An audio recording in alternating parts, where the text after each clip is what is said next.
Hello, good morning. Gagawa pala ako ng margoga vegetable. Ito yung mga ingredients na kailangan natin. Ayan, ito yung bread.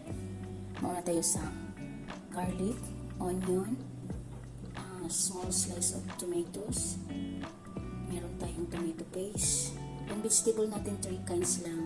Zucchini, carrots, and eggplant. Dapat may potato, pero hindi pwedeng potato kasi mawawala yung lasa ng margoga natin kasi sisipsipin ng potato.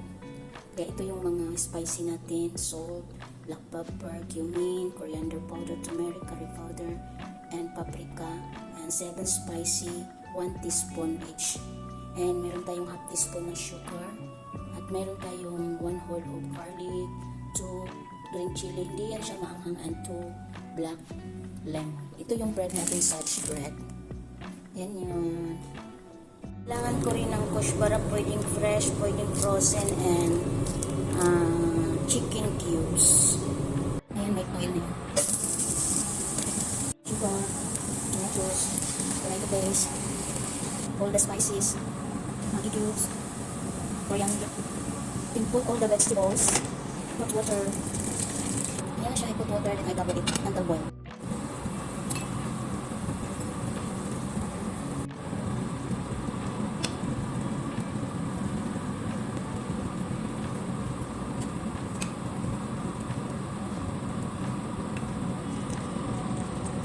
Finished product, sprinkle of parsley.